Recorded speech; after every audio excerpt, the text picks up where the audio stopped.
refouillé à l'intérieur de l'abri-sous-roche, mais surtout à partir de l'étude du mobilier, on se rend compte qu'il y a eu des occupations successives. C'est-à-dire que l'on va retrouver du mobilier avec des toutes petites lamelles à bord abattus et des triangles scalènes à petits côtés concaves tout petits, qui datent de ce qu'on appelle le Mésolithique ancien, c'est-à-dire vers 8000 avant Jésus-Christ, alors qu'on va trouver après des trapèzes et qui sont caractéristiques du Mésolithique final vers 6000 avant Jésus-Christ. Et donc on a toute la période intermédiaire, bien entendu. Donc on a tout cet espace de temps qui montre que cet abri a servi à qui? Ah, vous vous posez la question? Eh bien, pas à vivre là. Ce sont ce qu'on appelle des abris de chasse. Il a pu accueillir un groupe de 5-6 personnes, des chasseurs. Et pourquoi?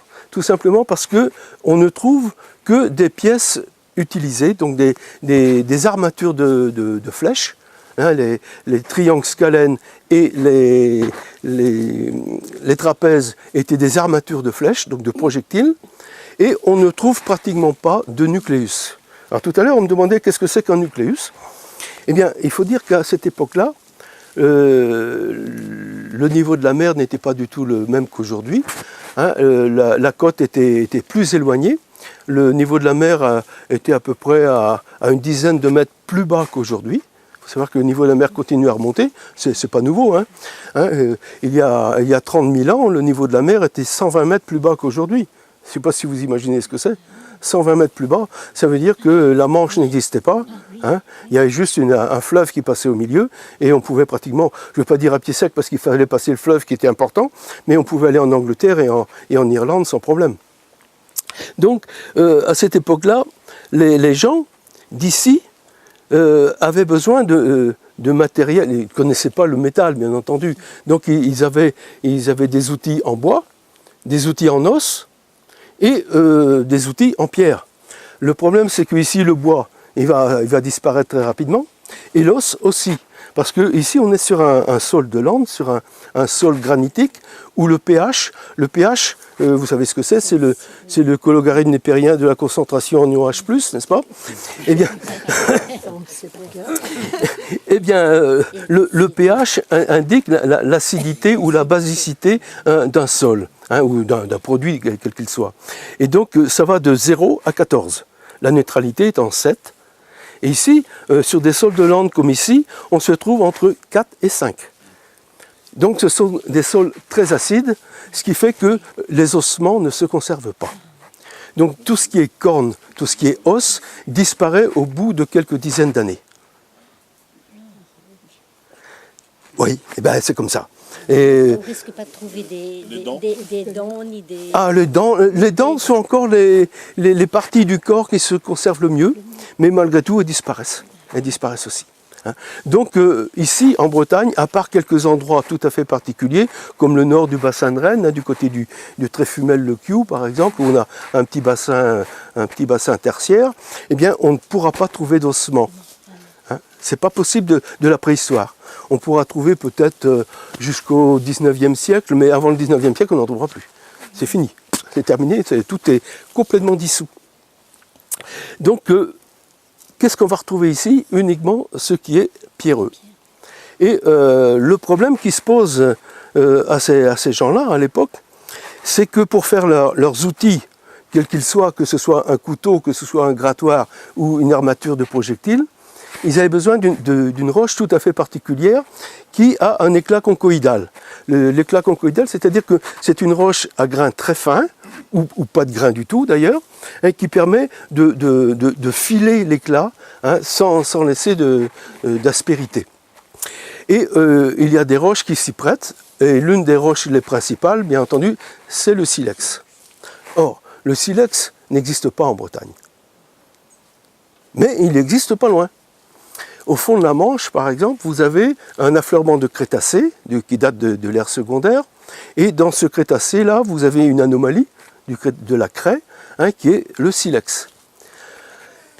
À l'époque du Paléolithique supérieur et même de l'Asilien ancien, les hommes avaient accès encore à ces gisements de silex au fond de la Manche.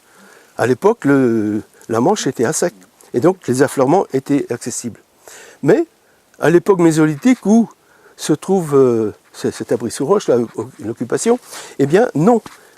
Hein, l'affleurement de Crétacé est complètement recouvert par la mer, hein, qui a remonté, et on ne retrouve plus sur la côte que des petits galets de silex qui proviennent de ce Crétacé, hein, qui sont amenés par l'érosion marine, par les courants et le ressac qui arrivent et qui forment des cordons de galets.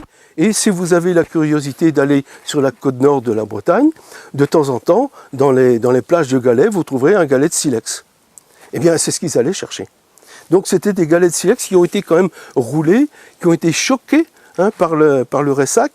Et donc, ces galets de silex, en général, ils ne sont jamais plus grands que la main. Et donc, ils allaient les chercher. Et à partir de ces galets-là, plutôt que de transporter des kilos de cailloux dans les poches, eh bien, il les taillait déjà sur place. C'est pour ça qu'on parlait du mésolithique côtier, très longtemps. Donc on trouve énormément de déchets de taille sur la côte. Et ils ne portaient avec eux que le matériel fini, c'est-à-dire les éclats qu'ils pouvaient utiliser et les lames, même pas des lames, des lamelles, hein, qui leur servaient à faire leurs outils. Ici, comme par hasard, on ne va pratiquement pas trouver de nucléus. Le nucléus, c'est ce qui reste après avoir débité donc, le galet de silex, qu'on a enlevé les éclats et les lamelles. Il reste un noyau, hein, qu'on appelle en latin le nucléus. Hein, et le nucléus, c'est un déchet. Donc, comme il ne sert plus, il part avec les déchets de taille, et notamment les éclats corticoïdes. Éclats corticoïdes, j'explique ce que c'est. Hein, un galet de silex, hein, a une surface qu'on appelle le cortex, qui est donc la surface du silex, qui est l'intermédiaire entre la calcédoine pure et la craie. Hein, vous savez qu'il y a incompatibilité entre la calcédoine qui est acide, hein, la formule chimique de la calcédoine c'est SiO2, donc c'est un oxyde de silicium. Et alors que la craie, hein, c'est calcaire, c'est basique, hein, c'est CaCO3, et donc c'est incompatible. Donc qu'est-ce qui va se passer lorsque le silex se forme à partir d'un noyau qui peut être un tout petit élément de silice provenant d'une éponge qu'on appelle des spicules. Donc un spicule de Spourgère, par exemple, c'est une espèce de petite épine qu'il y a dans les éponges. Eh bien, la silice qui est incompatible avec le calcaire, eh bien, elle va migrer sous forme soluble et se concrétionner, hein, s'amalgamer autour du germe qui était présent et petit à petit grossir parce que il faut bien que la silice se mette quelque part, donc elle se rassemble. C'est un peu comme quand vous formez de la glace. Hein, quand vous faites de la glace et qu'il y a un germe. Si vous faites un sorbet en particulier, hein, si vous ne remuez pas le sorbet, vous allez avoir des cristaux dedans. Eh bien, c'est un peu ce qui se passe. Hein. Par contre, si vous remuez bien, vous allez avoir quelque chose d'onctueux. Voilà. Eh bien, c'est un peu la même chose qui se passe ici. Hein. À partir du germe, vous avez une accrétion de la calcédoine autour du germe et vous avez toujours une zone tampon qui se trouve entre le calcaire et la silice pure, hein, qu'on appelle le cortex, qui est un mélange finalement de calcaire et de silice. Donc, cette partie-là, des hommes préhistoriques, hein, qui restent autour des galets de silex quelquefois, n'intéresse pas les hommes préhistoriques, surtout qu'il a été choqué, que donc ça part en petits morceaux. Donc, ils commencent à les enlever. Donc, ils enlèvent un éclat qu'on appelle une calotte. Une calotte, et puis comme il n'aimait pas les calottes, il disait « Ah bah la calotte, il a laissé tomber ». Vous effacez ça, hein.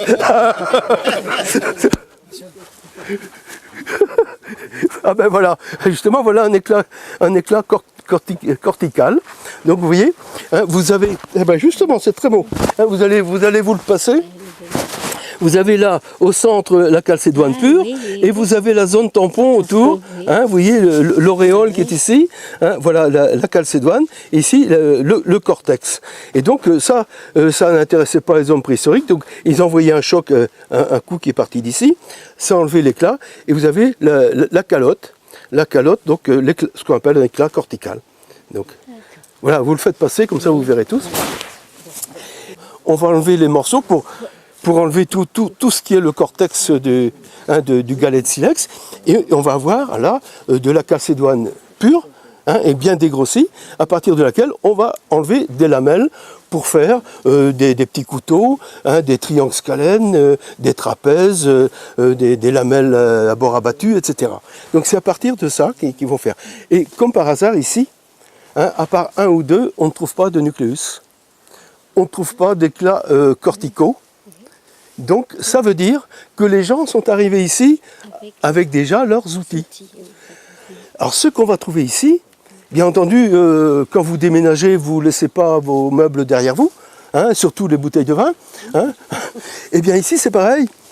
Et ils vont partir avec les outils qui peuvent encore servir, mais tous ceux qui ne pouvaient plus servir, ils vont les abandonner. Donc pourquoi? Des outils qui sont obsolètes, hein, qui ont déjà servi, qui sont cassés. C'est pour ça que vous avez dans les vitrines beaucoup de petites pièces qui sont brisées, donc des outils brisés, et aussi beaucoup de petites esquilles et de petits éclats qui proviennent du réaffûtage de certains outils.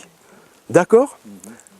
Alors, qu'est-ce qu'on va trouver ici? Essentiellement des pointes de flèches, hein, donc sous forme de lamelles à bord abattu, de triangles scalènes et également donc, de trapèzes de la fin du Mésolithique. Voilà, j'ai beaucoup parlé là. Hein. Qu'est-ce que je vous dirais de plus donc, c'est qu'ils allaient chasser ensuite avec ces objets-là. Alors oui, c'est bien, c'est une bonne question parce que ça me permet de dire ce qui s'est passé à cette époque-là. Vous savez que la période dans laquelle nous vivons, qui s'appelle l'Holocène, hein, a suivi d'autres périodes qu'on appelle le Pléistocène. Et donc tout ça, ça forme l'ère quaternaire dans laquelle nous vivons, hein, l'ère quaternaire. Et cette ère quaternaire a été le sujet de glaciation, donc de périodes très très très froides et de périodes au contraire de chaudes, beaucoup plus chaudes, même plus chaudes que celles qu'on connaît aujourd'hui. Oui, il ne faut pas croire. Où le niveau de la mer a été plus haut qu'il n'est aujourd'hui. N'oublions pas. Hein, donc le niveau de l'élévation au niveau de la mer, ça me fait bien rigoler aujourd'hui. Eh bien, il faut voir ça dans le temps. Eh bien, il y a 30, je vous ai dit, il y a 30 000 ans, le niveau de la mer était très bas, tout simplement parce qu'on était au maximum de la dernière glaciation. 30 000 ans, c'est pas vieux, hein, à l'échelle géologique, et c'était hier. Et donc, à cette époque-là, la Manche n'existait pas, les glaciers des montagnes avaient considérablement grossi et stocké une masse considérable d'eau douce. L'Inlandsís avait également énormément grossi et la calotte glaciaire descendait très très bas, recouvrait l'Écosse, recouvrait pratiquement toute l'Irlande, le Pays de Galles. Il y avait juste une petite frange au sud de l'Angleterre qui n'était pas englacée. La mer du Nord était complètement gelée, jusqu'au fond, ce qui fait que la Tamise, le Rhin, l'Elbe, la Seine, le Quatulzar, eh bien, il se jetait directement dans ce qu'on appelait le fleuve Manche. Voilà, hein, tout simplement. Et donc ça charriait énormément d'eau à l'époque. Hein. Et le climat, bien entendu, était très froid. Et partout ici, il n'y avait pas un arbre. C'était la steppe. Il y avait quelques lichens, quelques herbacées, et c'était tout. Il était parcouru à cette époque-là, donc il y a 30 000 ans, hein, par le mammouth, par le rhinocéros laineux, hein, par le cerf à longue corne, hein, le Cervus megacéros, hein, puis etc. Puis des animaux qu'on ne connaît plus aujourd'hui. Et puis, petit à petit, donc, on peut dire vers 16 000, 17 000 ans, le climat a commencé à se réchauffer sérieusement. Et là, le mammouth, lui, ce qu'il aimait bien, c'était les grandes plaines herbeuses. Il s'est dit, ça se réchauffe trop par ici, je vais aller chercher le froid plus loin. Il est parti du côté de la Sibérie, là-bas, où il a terminé ses jours, hein, dans les marais glacés, etc. Le renne, c'est pareil. Le renne qui aimait bien les grands espaces, eh bien lui, il est reparti jusqu'en Laponie, où il existe encore. Hein. Par contre, le rhinocéros laineux, lui, il a disparu. Le Cervus megacéros, on a trouvé ses derniers restes en Irlande, dans des tourbières. Donc il a disparu également ici.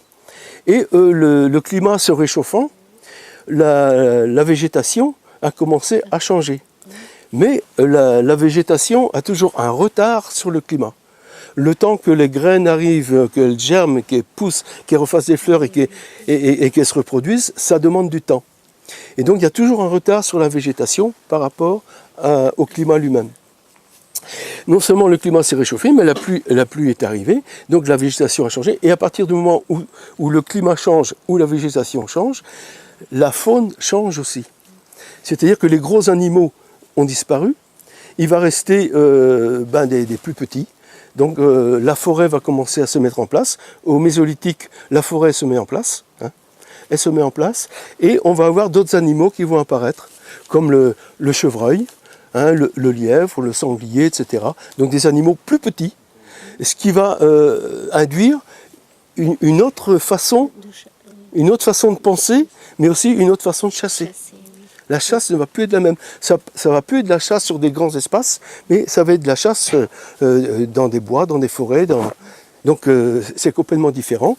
Et donc les outils et les armes pour chasser vont également évoluer. Au lieu d'avoir des armes assez grandes, comme on avait par exemple au Magdalénien des saguets, par exemple, des saguets qui étaient souvent avec des pointes en os ou quelquefois même en ivoire, eh bien on va avoir l'arc a été inventé, donc on va avoir l'arc et la flèche avec des toutes petites armatures qui servaient à tuer le gibier. Alors on pense, et on n'est pas sûr encore, mais que les fameux trapèzes, qui sont des lames qui sont bitronquées, eh bien, servaient essentiellement à la chasse aux oiseaux. Parce que ces armatures qui étaient mises en bout de la hampe de flèche avaient pour but de couper les tendons des oiseaux. Et une fois qu'un oiseau avait son tendon coupé, il ne pouvait plus voler, il tombait. Alors qu'il y avait d'autres armatures qui étaient prévues pour le gibier à poil. Même s'il avait du... Oui, autre chose. Oui. Quand il faisait très froid, que tout était gelé, ah non, non. même des hommes. Ah non, quand il vivait ici, il faisait plus froid. Ah ben non. Non. Donc, il y avait ça s'était réchauffé. Oui, mais il y a 30 000 ans, il n'y avait personne ici. Non, il n'y a personne. Non. Mais ces animaux-là qui sont apparus, là, le lièvre, d'où est-ce qu'ils venaient alors? Ils ne sont pas venus comme ça, du ciel. Ah mais ils remontent. Ils remontent, bien sûr. Ils remontent du sud. Ceux qui étaient ici s'en vont vers le nord, ceux qui sont du sud viennent vers... Pareil, ils remontent. Oui, bien sûr, ça remonte. Qu'est-ce qui va nous arriver? Ben écoutez, vous voyez avec le réchauffement climatique, là que l'on vit, on voit des nouveaux animaux qui arrivent, et pas forcément par les containers venant du Japon ou de Chine, mais on voit surtout dans les mers des nouveaux poissons qui arrivent sur nos côtes, qu'on ne connaissait pas autrefois. Ben c'est pareil pour les insectes. Donc nos arbres là, ils disparaîtront si les hêtres, les chênes, etc. Avec le réchauffement climatique? Ah ben le problème c'est que vous voyez que cette année on vit quand même une période de sécheresse, il faut dire ce qui est. Depuis le mois de juin, juillet, août, on est encore en début septembre, la pluviométrie, elle est... moi, je vois certaines pelouses qui sont complètement ratiboisées. J'avais pas vu ça depuis 2003, je crois. Et donc, ça va se renouveler. Alors ici, c'est pas trop grave parce que vous savez bien que dans les monts d'Arrée, il pleut plus que partout ailleurs. Non, pas cette année. Paraît-il. C'est pas ce que dit Patrick Ewen? Si, mais... Eh bien, non, mais c'est-à-dire qu'on a quand même une pluviométrie annuelle qui dépasse le mètre.